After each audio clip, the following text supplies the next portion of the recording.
कवि सम्मेलन देख देख के घर की शीला देवी को शेरो शायरी का बुखार चढ़ गया था। अब वो सीधे मुंह किसी को जवाब ही नहीं देती थी। उनके पति और उनका बेटा तो काम करने घर से बाहर चले जाते थे और उनकी शायरी झेलनी पड़ती थी बहू रेणु को। अब सास बोलती नहीं, अर्ज करती थी, संदूक पे रखी संदूक, संदूक में रखे झुमके, बहू झुमके निकाल के दे मेरे, कहाँ लगा रही है ठुमके। माँ जी, झुमके तो आपके निकाल दूंगी मैं, लेकिन आपके दिमाग से ये शायरी का भूत कैसे निकलेगा? छोटे लोग नहीं समझेंगे, शायरी है शौक बड़ा, तू अपने काम से काम रख, मेरे काम में मत टांग अड़ा। शौक अलग बात है, लेकिन हर चीज में अपना शौक डाल देने से जग हसाई हो सकती है सासू माँ। अरे मैं हूँ एक नंबर कलाकार, कोई ऐसी वैसी बला नहीं, तुम घर के कामों में उलझी, समझोगी मेरी कला नहीं। ठीक है माँ जी, आप नहीं समझती तो कोई बात नहीं, लाओ मैं आपके झुमके ही निकाल कर दे देती हूँ। बहू सास के झुमके निकाल कर देती है और वहाँ से चली जाती है। शाम को बहू अपने पति से शिकायत करती है, सुनिए जी, आप माँ को कुछ समझाते क्यों नहीं? अरे क्या समझाना है माँ को? अरे अपनी शायरी थोड़ी कम करे ना। अरे तुमको उनकी शायरी से क्या दिक्कत है? अरे मुझे नहीं, पर पड़ोस में सब लोग हंसते हैं, कहते हैं बुढ़ापे में लोग सठिया जाते हैं, लेकिन शीला जी तो शायर हो गई हैं। अरे लोगों का काम है कहना, लोगों की बातों का क्या टेंशन लेना।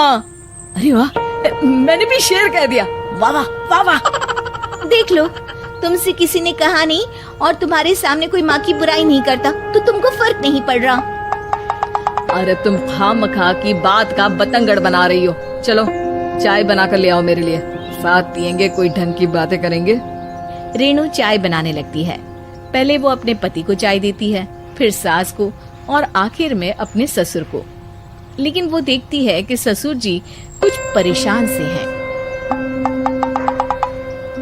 क्या हुआ ससुर जी, कोई बात हो गई है क्या?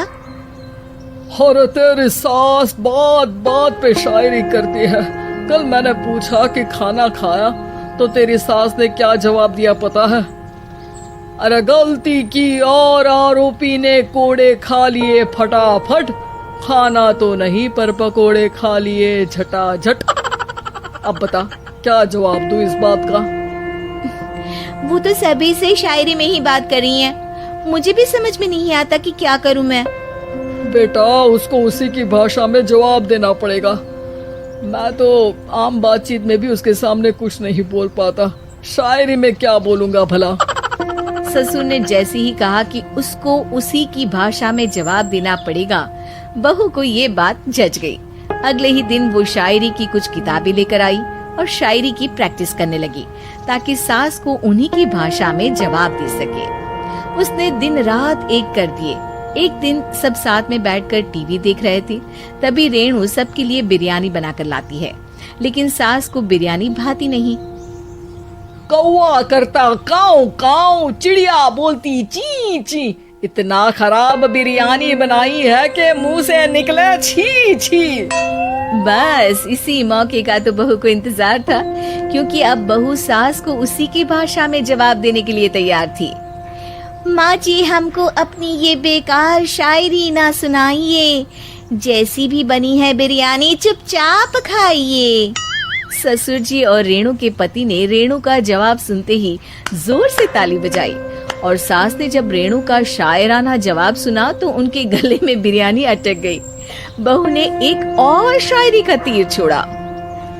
शायरी में बहू के सामने सास हो जाएगी ढेर, क्योंकि सास मारेंगी एक शेर तो बहू मारेगी 1.25 शेर। सास को छोड़ के सब वाह वाह करने लगते हैं।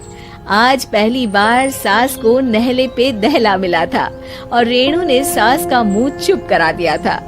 अगले दिन रेणु का पति उससे कहता है, अरे वाह, तुमने तो माँ की बोलती बंद कर दी, मजा आ गया। अब मेरे लिए कुछ बना दो, खाकर मैं काम पर चला जाऊं।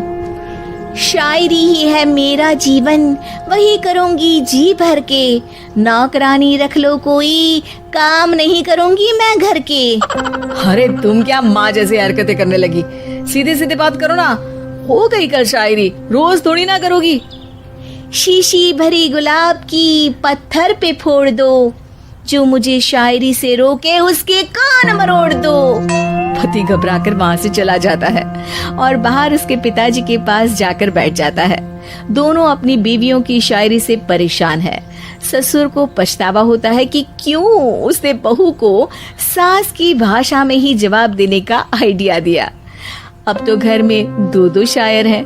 दोनों एक साथ दुखी स्वर में कहते हैं, हम दोनों की ही बीवियां जब से शायर हो गई है, क्या बताएं, जिंदगी एक फटा हुआ टायर हो गई है।